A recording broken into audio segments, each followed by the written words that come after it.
Vanakkam. Thank you for all of you, to all of you for being here. நான் வந்து கொஞ்சம் வழக்கமாக தமிழ் படங்கள் பண்ணிக்கிட்டு இருந்தால் கொஞ்சம் தமிழ் ஃப்ளூவெண்டாக வரும். பட் இப்போ லாஸ்ட்டாக பண்ண தமிழ் படமே காவிய தலைவன். ஸோ ஆமாம், இப்போ கொஞ்ச நாள் முன்னாடி தான் இது தமிழில் டப் பண்ணேன். ஸோ ஆமாம், ஒரு 2 days தமிழ் பேசினவங்கிற ஒரு ஒரு கான்ஃபிடன்ஸ் இப்போ இருக்குது. நேற்று தான் actually he was asking me, sir 15 minutes இருக்குது, ஸோ 15 minutesல I try and ask you as much as I can. So நான் சொன்னேன், இப்போ வந்து இந்த படத்தை பொறுத்த வரைக்கும் 1 year 1 minute கால்குலேட் பண்ணால் கூட 15 minutes பத்தாது. ஏன்னா இது ஒரு 16 year long journey. 2008ல தான் actually director Blessy decided to do ஆடு ஜீவிதம். அண்ட் 2008-2009ல தான் he first came to me, இப்படி நான் இந்த படம் பண்ண போகிறேன், நீ தான் இதில் நஜீபா நடிக்கணும்னு சொல்லி. அதுலேருந்து இன்னைக்கு வரைக்கும் if you see it's a 16 year long journey. So இதில் வந்து ஒரு மிகப்பெரிய ஒரு விஷயம் என்னன்னா, back in 2008 when Blessy sir decided to do ஆடு ஜீவிதம், அவர் வந்து இன்னைக்கு எப்படி என்ன நிலைமையில் இருக்காரோ அதே பொசிஷனில் இருந்த he was the most coveted filmmaker in Malayalam. எனக்கு தெரியும் he was the highest paid filmmaker in Malayalam in 2008-2009. And எல்லாருமே அவர் வந்து ஆல்ரெடி மம்முட்டி சார் வச்சு படம் பண்ணாரு, மோகன்லால் சார் வச்சு படம் பண்ணாரு. So all big stars wanted to do ஒரு பிளஸி படமாவது லைஃப்ல பண்ணோங்கிற ஒரு ஆசை எல்லாருக்குமே இருந்தது. ஸோ அப்படிப்பட்ட பொசிஷனில் இருக்கிற ஒரு film maker for the next 16 years decides that இல்லை, நான் இந்த ஒரு படம் தான் பண்ண போகிறேன். அப்படிப்பட்ட கன்விக்ஷன் வந்து it is very very rare to find. Forget about cinema, even in life it is very rare to find. இது இந்த படம் பொறுத்த வரைக்கும் இது ஒரு பெரிய ஜேர்னி. இது 2009ல் வந்து we decided to do the film and it took us 10 years till 2018 to finally start rolling, start shooting. ஏன்னா இவ்வளோ பெரிய படம் இந்த பட்ஜெட்டில், இந்த ஸ்கேலில், இந்த கேன்வாஸில் வந்து 2008-9 டைமில் it was impossible to imagine, especially from the Malayalam industry. அந்த 10 வருஷம் we Blessy sir actually set up the project, almost brick by brick, and finally we were able to start shooting in 2018.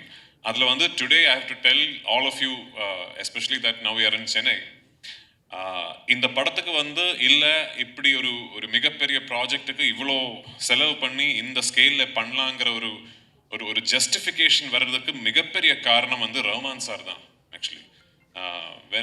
when we decided that we will, so I have to, ஒரு சின்ன story I have to, actually I don't know if Rahman sir also knows this, we have to, I don't know if I've said this, ஒரு சின்ன story I have to tell you, sir. So when Blessy sir and me, I remember it was in my vanity van in 2009 I think. So like the first discussion we had is who's doing the music, so only 2 names actually we were, of course அன்னைக்கு வந்து when you dream you can dream, இல்ல limitless-ஆ dream பண்ணலாம். So 2 names we discussed. One, the first name is A.R. Rahman sir, and second name is Hans Zimmer. So we actually mailed both Hans Zimmer sir and A.R. Rahman sir, and we got the reply first from Hans Zimmer's team, I think, because I think we mailed the wrong email address. So Hans Zimmer oda team ஏதோ ஒரு மேனேஜரா யாரோ ஒருத்தர் reply பண்ண, ராமா இப்படி பார்க்கலாம் அது இது இல்லை. But then we got the opportunity to get the access to Rahman sir. அந்த டைம்ல எப்படி how to get to Rahman sir னு கூட தெரியல. Although we, for us in Kerala, we still think ஆமா அவர் வந்து நம்ம ஆளு, நான் ஃபர்ஸ்ட் படம் யோதா மலையாளத்துல பண்ண. He's like when you if you see Rahman sir in Kerala, people relate to him like a Malayali only. But we didn't know how to get to him. But finally we got access to him, and the ஒரு faculty of a genius னு சொல்றது வந்து the expert is in his or her own craft மட்டும் கிடையாது. You should be able to spot something special, இல்லை? So அந்த அளவில் வந்து he is one of the greatest geniuses to have lived in our times. I think it is that first meetingலேயே வந்து I think Rahman sir understood that we are trying to pull off something very special, and he said, yes, I am doing the film. Rahman sir oda பேர் வந்து when it got associated with the project is when suddenly the film, even in Kerala அந்த டைம்ல A.R. Rahman பண்றாரா, ஐயோ அப்போ அந்த லெவலா படம், அந்த ஸோ அந்த அப்படிப்பட்ட ஒரு டாக் வந்து it really helped us a lot during the setting up stage. So I have to take this opportunity to thank Rahman sir for showing the faith and the trust in this project, and more importantly in Blessy's vision. So finally 2018ல we started shooting, and so இதில் வந்து ஒரு பெரிய transformation is part of playing the role. ஏன்னா வந்து ஒரு 3.5 years ஒரு டெசர்ட்டில் வந்து stuck ஆன ஒருத்தரோட கதை. இது கதை கிடையாது, ஆக்சுவலி இது வாழ்க்கை. ஒருத்தர் நிஜமாவே வாழ்ந்த வாழ்க்கை. அது ஃபார் அனதர் டிஸ்கஷன். ஸோ இந்த படத்தோட பிகினிங் போர்ஷன்ஸில் வந்து நான் நிறைய வெயிட் போட்டேன். ஏன்னா வந்து நிறைய வெயிட் போட்டுட்டு அப்புறம் if you start losing that change பயங்கரமாக இருக்கும்னு சொல்லி I put on a lot of weight. And we did the Kerala portions, and we went to Jordan. In Vadiram, we shot the first desert schedule where I was hefty and I had put on weight.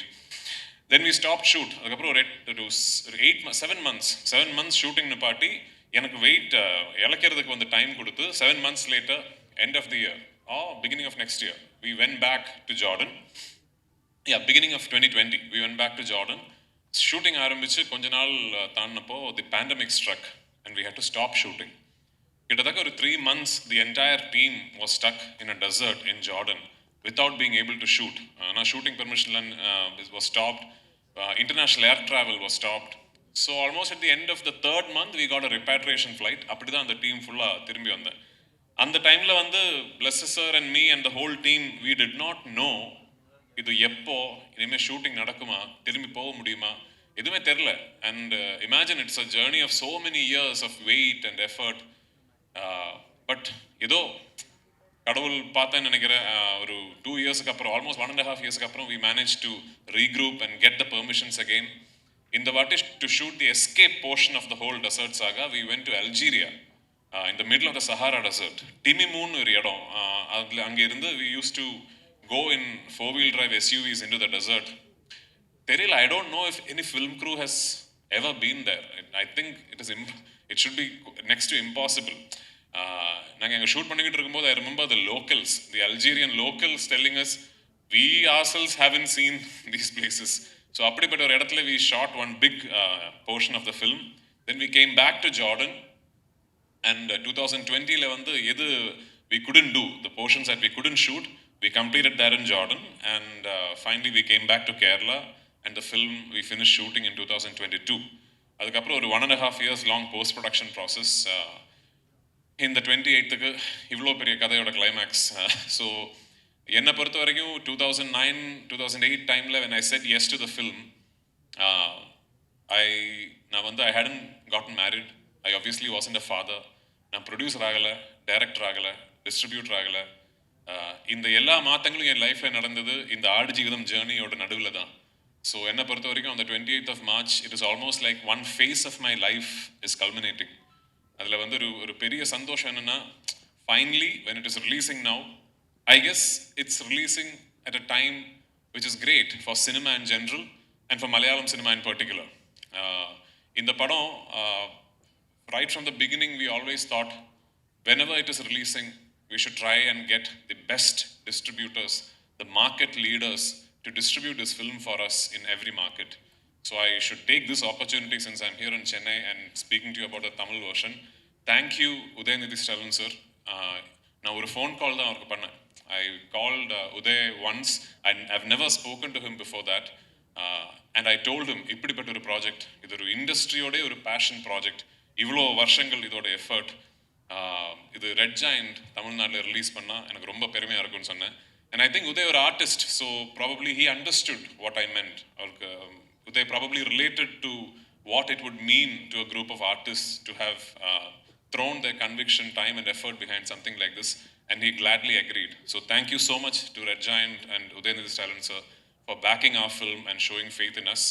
Kandipa 28th of March, world over the film will release. Please do watch the film. இது பார்த்துட்டு இருக்கும்போது ஒரு மிகப்பெரிய விஷயம் நீங்கள் மறந்துடக்கூடாது. இது வெறும் ஒரு கதை கிடையாது, ஒரு மனிதன் வாழ்ந்த வாழ்க்கை. அண்ட் நஜீப்ங்கிற மனிதன் இன்னைக்கு he's with us, alive and well. He fought the circumstances. He found the strength to survive the circumstances, and he came out of it to be able to tell his tale. So இந்த படம் வந்து is an ultimate tribute to the resilience of human strength, is a tribute to the life that Najib lived, and of course it is a passion project for all of us involved. Thank you so much. ஒரு particular scene, because மொத்த படமே பார்க்கும்பொழுது கஷ்டப்பட்டு தான் entire team is work. எந்த ஒரு scene வந்து உங்களுக்கு ரொம்ப கஷ்டப்பட்டு பண்ண ஒரு சீன்னா எந்த சீனாக இருக்கும்? which took a long time, ஐயோ என்னால் முடியல அப்படின்ற ஒரு you would have pulled yourself backல, which particular scene was that? இல்லை, இதான் இப்போ வழக்கமாக ஆக்சுவலி நான் நிறைய படம் பண்ணியிருக்கேன், டன் மோர் தென் 100 films. ஸோ வழக்கமாக when you ask me about a film, I'm able to differentiate the experience of shooting the film as, oh, அந்த scene, in the fight sequence, இல்லை இந்த climax sequence, அந்த லொக்கேஷனில் ஷூட் பண்ணது ஏதோ தெரியல. பட் ஃபார் ஆடுஜீதம் எனக்கு வந்து beginning to end of even as we speak today இது ஒரு ஒன் ஹோல் எக்ஸ்பீரியன்ஸாக தான் என் மனசில் இருக்குது. Actually I am not able to differentiate between days, scenes, events. I remember how I felt. என்ன பிகாஸ் ஐ கீப் சேயிங், எனக்கு வந்து இந்த படத்தை பொறுத்த வரைக்கும் ஓவர் பேரிங் மெமரி வந்து பசி. I wasn't eating. இந்த அதான் ஜிம்முக்கு போய் இந்த 6 பேக் எல்லாம் பண்ணுறது நானும் பண்ணியிருக்கேன் ஆக்சுவலி. அது வந்து இன்னொரு இட்ஸ் another ப்ராசஸ் இல்லை. இந்த படத்தை பொறுத்த வரைக்கும் இந்த transformation required me to look like somebody who did not have access to enough food, somebody who was starving. அதுக்கு ஒரே வழி தான், I have to take that route, I have to starve myself. So now I wasn't eating, I was completely fasting தான் பண்ணிட்டு இருந்தேன். Almost at times the fast used to go on for 3 days, 72 hours. So இந்த படம் வந்து shooting பண்ணிட்டு போயிட்டு இருக்கும்போது என்னோட ஞாபகத்தில் வந்து பசி தான் main. when I wake up I am hungry, through the day I am hungry, when I go to sleep I am hungry. So other than that I cannot differentiate between days, scenes எல்லாம். இது ஒரு பெரிய ஒரு giant experience, like I feel like I've lived through that. So ஆமா, it's tough for me to pick one. Okay, thank you so much. So அடுத்தபடியாக அனைவருக்கும் வணக்கம். ஒரு வரலாற்று சிறப்புமிக்க இந்த மேடையில் இருப்பதற்கும் முதலில் நான் வந்து ஏஆர் ரஹ்மான் சாருக்கு தான் நான் நன்றி சொல்லணும். ஏன்னா சமீப காலமாக தொடர்ந்து அவர் கூட நான் பயணப்பட்டுருக்கேன். எத்தனையோ படங்கள் பயணப்பட்டுக்கிட்டு இருந்தாலும் இந்த மேடைக்கு என்னை அழைத்து வந்து நிற்கிறதுக்கான ஒரு வாய்ப்பை வந்து கொடுத்ததுக்கு வந்து நான் ரொம்ப பெருமைப்படுறேன். காரணம், இந்த புத்தகத்தை பற்றி நிறைய பேர் படிச்சிருப்போம், வாசிப்பாளர்களுக்கு தெரியும். பென் ஆய்மின்னு சொல்லிட்டு அவர் எழுதின அந்த ஆடு ஜீவிதம் புத்தகம் மிகச்சிறந்த நாவல், பல லட்சம் பிரதிகள் விற்ற ஒரு நாவல். இன்னும் சொல்லப்போனால் பிரித்திவி சார் சொன்னது மாதிரி இது ஒரு படம் இல்லை, ஒரு வாழ்வியல், ஒரு மனித உணர்வுகளை மொழிபெயர்க்கக்கூடிய ஒரு களம். இதை வந்து அவ்வளோ உணர்வுகளால் பொதிந்த ஒரு புத்தகம். அதை வந்து படமாக பண்ணுறதுக்கு பிளஸி சார் வந்து எடுத்த அந்த முயற்சி வந்து உண்மையிலேயே இது ஒரு எழுத்தாளனுக்கு கிடைத்த வெற்றியாக நான் பார்க்குறேன். ஒரு எழுத்துக்கு, ஒரு இலக்கியத்துக்கு, ஒரு வாழ்வியலுக்கு, ஒரு உணர்வுக்கு கிடைத்த வெற்றியாக பார்க்குறேன். இந்த படைப்பில் நானும் ஒரு புள்ளியாக எங்கேயோ இருக்கேன் அப்படின்னு நினைக்கும் பொழுது அதுக்கு ரொம்ப பெருமைப்பட வேண்டியிருக்கு. இசையமைப்பாளர் இசைப்பியலுக்கு நான் நன்றி சொல்ல வேண்டியிருக்கு. காரணம், அந்த படத்தை நம்ம நிறைய பரீட்சை எழுதிட்டு வெயிட் பண்ணிக்கிட்டே இருப்போம், எப்போ ரிசல்ட் வரும் அப்படின்னு சொல்லிட்டு. நிறைய படங்கள் எழுதிட்டு இருந்தாலும் இந்த படத்தோடைய ஒவ்வொரு அப்டேட்டையும் நான் இரவு 2 மணி 3 மணி வரைக்கும் பார்த்துட்டே இருப்பேன். ஒய்ஃப் கூட சொல்லுவாங்க, என்ன அப்படி இருக்கு அடிப்பாங்க, இல்லை அந்த நாவல் அவ்வளோ அழகான நாவல் பாப்பா அப்படின்னு சொல்லி பேசிட்டு இருப்போம். இதில் வந்து பிருத்திவிராஜ் சார் ஒரு பெரிய ஒரு வாழ்வியல் உணர்வுகளை வெளிப்படுத்தியிருந்தாலும், அதை பிளஸி சார் மிக அழகாக படம் பிடித்திருந்தாலும், இந்த படைப்பில் இசை வந்து ஒரு கேரக்டர் நகர்ந்துக்கிட்டே இருக்கும். அதாவது சுவடுகளுடைய சரிவுகளில் மணல்கள் அசைவதுக்கு கூட ஒரு குட்டி இசையமைப்பாளர் இசையமைச்சுக்கிட்டே இருந்திருப்பார். அப்படியே பார்த்தீங்கன்னா வலைதளங்களில் போகும்போது அந்த இசை ரசிகர்கள், இசை காப்பாளர்கள் அதை தூக்கி வச்சுட்டு கொண்டாடிட்டு இருக்கிறாங்க. அவ்வளோ அழகாக ஒரு இசை ஒரு கேரக்டராகவே வாழுதுன்னா, இன்னும் சொல்லப்போனால் நடமாடும் பிணமாக நஜீப் நடந்துகிட்டு இருக்கும் போதெல்லாம் இல்லை அவனுக்குள்ள உணர்வு இருக்குது, உயிர் இருக்குன்னு சொல்லிக்கிட்டே கூடவே நடந்து வர்றது ஏஆர் சாரோடைய இசை தான். ஆனால் அவ்வளோ அந்த அழகான ஒரு படைப்பு. இந்த படைப்பில் நான் இருக்கேன். இந்த வரலாற்று சிறப்புமிக்க இந்த ஒரு படைப்பு வந்து மிகப்பெரிய லெவலில் போகணுன்னு வேர்ல்டு முழுக்க எதிர்பார்க்குறாங்க. பொதுவாக வந்து தமிழ் சினிமா, மலையாள சினிமா, கன்னட சினிமான்னு சொல்லி நம்ம ஒரு காலம் கொண்டாடிட்டு இருந்த காலம் போய் இன்றைக்கு எல்லாரும் கைகோத்து இந்தியன் சினிமான்னு சொல்லி நம்ம கொண்டாடிக்கிட்டு இருக்கிறோம். அந்த இந்தியன் சினிமாவை இன்னைக்கு ஒரு கனெக்டிவிட்டி வேணும் இல்லையா, ஒரு செயின் வேணும் இல்லையா. என்ன கொடுத்தாலும் அதில் ஒரே ஒரு சின்ன ஒரு செயின் தேவைப்படுது. அந்த செயினாக இன்னைக்கு வேர்ல்டு முழுக்க இழுத்துட்டு போகிறதுக்கு இசையமைப்பாளருடைய இசை தான் ஒரு மிகப்பெரிய அந்த செயினாக இருக்குங்கிற நம்பிக்கை இருக்குது. இது நான் வந்து இந்த புத்தகத்தை படித்ததுனால, இதில் உணர்ந்ததுனால நான் இவ்வளோ விஷயங்களை உங்கள்கிட்ட பகிர்ந்துக்கிறேன். ஆனால் உண்மையிலே படைப்பிடிப்பு அதை விட பல மடங்கு அதை வந்து கண்ணு முன்னாடி நிறுத்தியிருக்கிறாங்க, நீங்கள் பாருங்கள். ஆனால் இந்த மாதிரி படைப்புகள் தான் கொண்டு போய் சேர்க்கும்போது நம்ம இந்திய சினிமாவுடைய தரம், நம்மளுடைய மாநிலத்துடைய உணர்வுகளை மொழிபெயர்த்திருக்கிறது. எனவே இந்த படைப்பில் எனக்கும் ஒரு பாடல் கொடுத்து என்னையும் இங்கே ஒரு படைப்பாளனாக அங்கீகரித்ததற்கு அத்தனை குழுக்களுக்கும், குறிப்பாக ஏஆர் சார் எல்லாத்துக்குமே நன்றி கூறி விடைபெறுகிறேன். நன்றி, வணக்கம். Hi, good evening. Well, I'm very happy to be here. because this is such a great adventure for me. Yes, I live in LA. I've done movies in Hollywood, in Europe, in Nollywood, in South America, but I'm so happy to be introduced to the Indian audience by a great movie, The Goat Life.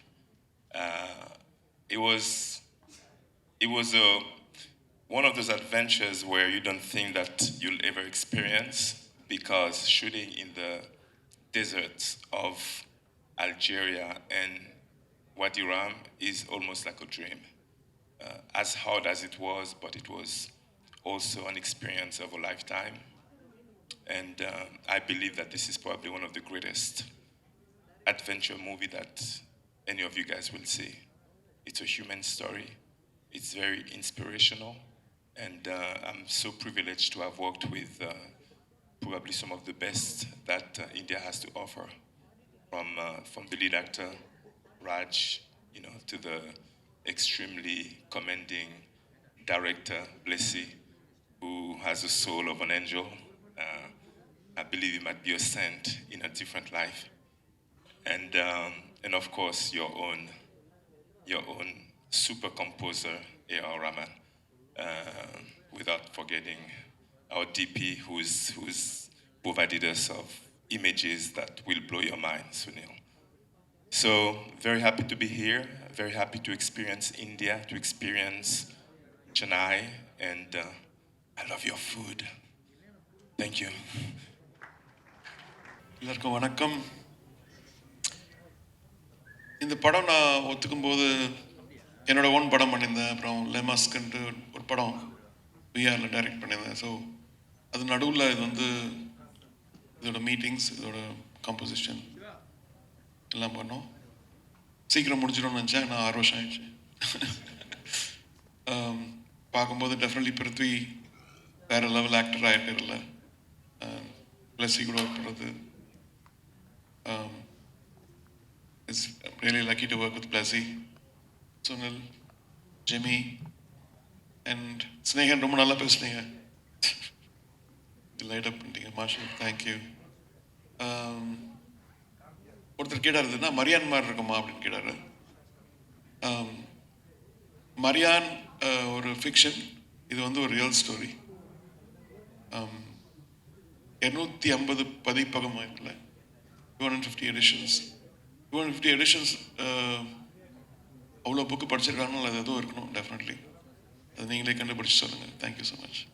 எல்லாருக்கும் இல்லைங்களா, just கொஞ்சம் தான் sir பேசுவார். But sir, ஒரு விஷயம் நாங்கள் கேள்விப்பட்டோம்.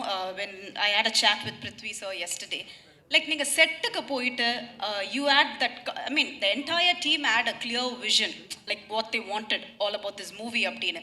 But நீங்கள் செட்டுக்கு போயிட்டு நீங்கள் பார்த்த ஒரு விஷயம், and how did that complete songs, okay let me do this song, இந்த song இந்த படத்துக்கு தேவை அப்படின்னு where you thought about it actually? செட்டுக்கு ஆக்சுவலி நான் ஜார்டன் பார்த்ததில்ல. ஸோ அவங்க கேட்டு அந்த அல்ஜீரியா வரையார் ஜார்டன், சரி வரேன்னு சொன்னேன். வந்தோன்னே ஒரு கேமரா வச்சுட்டு ஒரு மியூசிக் வீடியோ பண்ணிடலாம். சரி, அதான் ஒருத்தர் கேட்டார், எப்படி அந்த ஜாக்கெட்டு கிளாஸ்லாம் போட்டு போறீங்க வெயில்? அப்போ வெயில் அவ்வளோவா இல்லை. ஸோ தப்பிச்சேன் நான். பட் டெஃபினெட்லி ஒரு வேர்ல்டு ஒரு சைடில் அப்படியே ஓடின்னு இருக்கும்போது, இவங்க நிதானமாக ஒரு படத்தை எடுத்துருக்கும் போது, I think we need people like Blessy, we need people like Prithviraj to believe in these kind of stories. நம்மளுக்கு ரொம்ப வயலன்ஸ் இப்படி பார்த்து இது பியூட்டிஃபுல்லாக ஒரு இன்னர் சோல் சர்ச்சிங் மூவியாக இருக்குது. கண்டிப்பாக நம்ம எல்லாரும் ஒரு ஆடு ஜீவிதம் காண்றோம். ஆக்சுவலி சில பேர் ஃபேமிலியில் காண்றாங்க, சில பேர் கெரியரில்.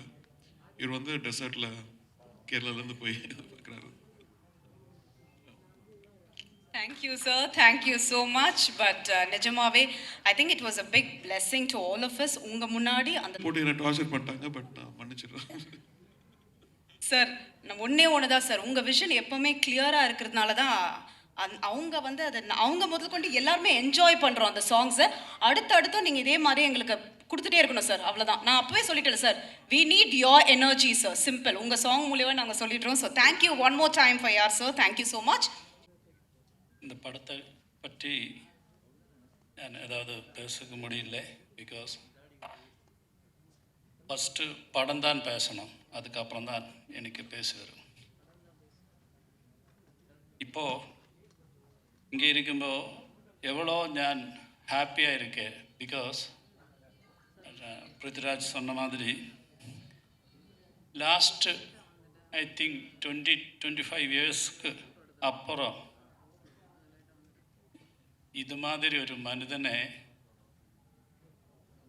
பார்க்கதில்லை, AR സാർ மாதிரி. കാരണം நம்ம ஒரு കേരളാവിലെ ஒரு சின்ன ஸ்டோரி அவங்ககிட்ட சொல்லுമ്പോൾ என்னோட மைண்டில் இந்த கேரக்டரோட டெப்த்து தான் எனக்கு இருந்தது. என்கிட்ட பெரிய ப்ரொடக்ஷன் இல்லை, எதுவும் இல்லை. சிம்பிளாக ஒரு ஸ்டோரி அவர்கிட்ட சொல்லி கொடுக்குമ്പോൾ அதோட டெப்த்து எவ்வளோவும் இருக்கே. இந்த காலத்துக்கு இந்த படத்துக்கு ஆവശ്യമെന്ന് நினச்சி அவரே இனிஷியேட்டிவ் பண்ணி இதனால்தான் இப்போ நீங்கள் கூட்டத்துக்கு மேலே நமக்கு ஒரு ப்ரெஸ் மீட் மாதிரி வரதுக்கு ஒரு டைம் கிடச்சது. எவ்வளோ அவர் இந்த படத்தோட ஐ திங்க் ഞാൻ ട്രാവൽ பண்ணி லாஸ்ட் 7 years 2017 onwards அவர் இந்த படத்தோட ட்ராவல் பண்ணிகிட்டே இருக்கே. ஐ திங்க் நிஜமா சும்மா அவரை வச்சுட்டு போய் சொல்லல, நிஜமாக தான் இந்த ஒரு ஆர்டிஸ்ட்டு அவரோட மியூசிக்கு அவர் பண்ணது படத்துக்காக இவ்வளோ டெடிகேட் பண்ணது ஐ திங்க் அது சொல்லித்தான் ஆகணும். அதுதான் என்னோட நன்றி. இப்போ இதில் நிறைய பேர் இருக்கு. பிருத்விராஜ் இப்போது என்னோட தம்பி மாதிரி தான். அதுதான், அதுக்கு மேலே எதுவும் சொல்ல வேண்டியில்லை. பிகாஸ் லாஸ்ட்டு 16 இயர்ஸாக நம்ம அவன் சொல்லியாச்சு, அவன் மேரேஜ் ஆயிடுச்சு, குழந்தை ஆயிடுச்சு, எல்லாமே ஆயிடுச்சு. பட் அப்போ கூட എനിക്കും അവനും തമ്മിലുള്ള ഡയലോഗ്സ് ഉള്ളി അബൌട്ട് ആടുജീവിതം. ஆக்சுவலாக வேறு எதுவும் பேசுறதுக்கு இன்பிட்வீன் இல்லை. எப்போ பார்த்தாலும் அதுதான் பேசிட்டே இருந்தது. அண்ட் சுனில் என்னோட கேமரான் இப்போது ഞാൻ எவ்வளோ இமேஜின் பண்ணது அந்த அளவுக்கு அதுக்கு மேலே ഒക്കെ എനിക്ക് വിഷ്വൽ കൊടുത്തത് സുനിലും ഞാനിവിടെ പ്രസൻറ്റ് ചെയ്യുകയാണ് നിങ്ങൾക്ക്. ജിമ്മി ക്യാരക്ടർ ஆக்சுவலி இந்த புக்கில் மோசஸ் மாதிரி தான் அந்த ரைட்டர் எழுதி வச்சுருக்கேன். பிகாஸ் இவங்களை எல்லாமே டெசர்ட்டில் നിന്ന് എടുത്തിട്ട് കാപ്പാത്തുക്കാക ഇരിക്കണ ഒരു ഗോഡ് എല്ലാ പ്രസൻസും ഇരിക്കണ ഒരാൾ മാതിരി தான். அதுக்கு அவரோட ஃபிசிக்கு, அவரோட ப்ரெசன்ஸு, அவரோட ஸ்மைலு உங்களுக்கு தெரியல, எவ்வளோ பியூட்டிஃபுல் ஸ்மைலு எல்லாமே அந்த கேரக்டருக்கு ஒத்து வந்தாச்சு. വളരെ ரொம்ப நன்றி. இந்த படம் கேரளா மக்கள் மட்டும் இல்லை, இது மாதிரி சர்வைவல் நம்ம சவுத் இந்தியாவில் நிறைய பேர் கல்ஃபில், சிங்கப்பூரில், மலேசியாவில் எல்லாமே போய் ரொம்ப ஆൾക്കാர் വലിയ അച്ചീവ്മെൻറ്റ്സ് എല്ലാം பண்ணி വലിയ പണമെല്ലാം സമ്പാദിച്ച് ഇരിക്കുന്നവരെ மட்டும்தான் നമുക്ക് தெரியும். பட் நிறைய ആൾക്കാർ ലൈഫ് മിസ്സിങ് ആയിച്ച്, ஃபேமிலி மிஸ்ஸிங் ஆயிடுச்சு, இப்போவும் அலைஞ்சிட்டே இருக்கே, நமக்கு தெரியல. அது மாதிரி அந்த நஜீவோட ஒரு ஸ்டோரி தான் இது. பட் எதுக்கு ஹோப் ஒரு சாங்கு ப்ரொமோஷனுக்காக பண்ணியதுன்னு வச்சால் அதுக்கும் காரணம் ரஹ்மான் சார் தான். காரணம் இதில் இந்த படத்தோட ஒரு பொலிட்டிக்ஸ் கூட அதுதான். எதுக்கு இந்த படம் என்ன பேசுறதுன்னு வச்சால், எவ்வளோ நம்ம ஸ்ட்ரகிள் பண்ணியாலும் സർവൈവ് பண்ணியாலும் ഉള്ളിലൊരു ഫയർ ഇരുന്നാൽ, ഹോപ്പ് ഇരുന്നാൽ ലൈഫിലെ திருப்பி சக்ஸஸ் பண்ணலாம், லைஃப் திருப்பி எடுக்கலாம். அந்த மாதிரி ஒரு வார்த்தை. பிகாஸ் நவ் டேஸ் நமக்கு தெரியும் 10th மார்க்கு ഫെയിൽ അയച്ചാൽ അപ്പോൾ സൂയിസൈഡ് ആവും. ഏതോ ഒരു എക്സാമിന് മാർക്ക് കമ്മി അയച്ചാൽ அப்பா വഴക്ക് പറയുന്ന നനച്ച് ഒളിച്ചു പോയിടും, അല്ലെ സൂയിസൈഡ് പണ്ണൂർ. அந்த மாதிரி டிப்ரெஷனில் போயிருக்கின்ற ஒரு லெவலில் ஹோப் இருந்தால் இந்த சப்ஜெக்ட்டுக்கு எவ்வளோ கஷ்டப்பட்டாலும் கூட ஒரு நாளுக்கு திருப்பி சக்ஸஸில் வராம் எന്നുള്ളൊരു மெசேஜ் தான் இதோட மெயினாக பொலிட்டிக்ஸ். அந்த இது தான் நம்ம we are trying to telling through this movie. எல்லாருக்கும் இந்த படத்தில் நீங்கள் பார்த்து அதுக்கு சப்போர்ட் பண்ணணும்னு ஆசைക്കുന്നു. தேங்க்யூ. யூ ஸோ நீங்கள் சொன்னீங்க அதாவது ஒரு புக்கை வந்து நம்ம படமாக எடுக்கும் பொழுது அந்த கனெக்ட் டு தி ஆடியன்ஸ் நிறைய எதிர்பார்ப்புகள் ரொம்ப ஜாஸ்தி இருக்கும். So what was one thing you wanted to do? Okay, அந்த நஜீப் மாதிரி ஒரு கேரக்டர் எடுத்து நான் படமாக மக்கள்கிட்ட கொடுக்கணும். What was it one thing? Why was it actually? Actually எனக்கு தமிழ் நல்லா வராத, அதர்வைஸ் இதுக்கு மேலே பேசணும் இருக்கு. இப்போது ஒரு 3 months பேக்கு நம்ம படத்தோட ப்ரொமோஷனுக்காக ஆக்சுவலாக எல்லோரும் நஜீப் மாதிரி பேசிகிட்டே இருக்கு. நஜீபோட வீட்டில் சைனுன்னு ஒரு கேரக்டர் இருக்கு, இவரோட ஒய்ஃப். இவர் போகும்போது அவர் ப்ரெக்னெண்ட்டாக இருந்தது, 3-4 months ப்ரெக்னெண்ட்டாக இருந்தது. அந்த ஆளும் நம்ம எதுவுமே சொல்லவில்லை അല്ലേ? ஐ தாட் இந்த படத்துக்கு ப்ரொமோஷனுக்காக அதர்வைஸ் അല്ലെങ്കിൽ இந்த படத்தோட ஒரு நெக்ஸ்ட்டு வியூ மாதிரி அந்த பொண்ணோட ஒரு என்ன ஸ்ட்ரகிள் கொஞ்சம் காட்டணும்னு திங்க் பண்ணியிருந்தேன். அப்போ தான் என்னோட ஒரு ஃப்ரெண்டு சொல்லியாச்சு, இப்போ ரீசெண்டாக தமிழ் பத்திரிகையில் வந்திருக்க ஏதோ ஒரு லேடி ஹஸ்பண்டு வெளியூரில் போயிட்டு 2 yearsஆக வெயிட் பண்ணிகிட்டே இருந்தேன். அப்போ மேரேஜ் முடிஞ்சு ஏதோ 2 weeks அப்புறம் தான் அவர் வெளியூர் போயது.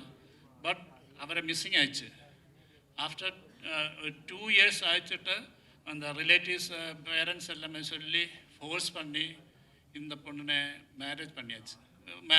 புதுசாக ஒரு ஆள் மேரேஜ் பண்ணியாச்சு. அந்த மேரேஜ் முடிஞ்சதுக்கப்புறம் ஆஃப்டர் 1 week இந்த ஃபஸ்ட்டு ஹஸ்பண்ட் திருப்பி வந்தாச்சு. அது பத்திரிகையில் உங்களுக்கெல்லாம் தெரிஞ்ச வார்த்தைன்னு நினைக்கிறேன். ஸோ அந்த மாதிரி நிறைய விஷயங்கள் நம்ம கிட்ட நடந்துகிட்டே இருக்கு. அதில் ஒன்று மட்டும்தான் நஜீப். Thank you sir, thank you. உங்களோட விஷன் வந்து ரொம்ப கிளியராக இருந்ததுனால தான் கண்டிப்பாக இவ்வளோ தூரம் ஐ திங்க் இன்னைக்கு நம்ம எல்லாருமே ஒன்று சேர்ந்துருக்கோம் அப்படின்னு சொல்லலாம். ஸோ உங்கள் வேர்ஷன்லேயே சொல்லலாம், I think every breath is a battle. உடனுக்குடன் செய்திகளை அறிந்து கொள்ள IF தமிழ் பெல் ஐக்கனை கிளிக் செய்யுங்கள்.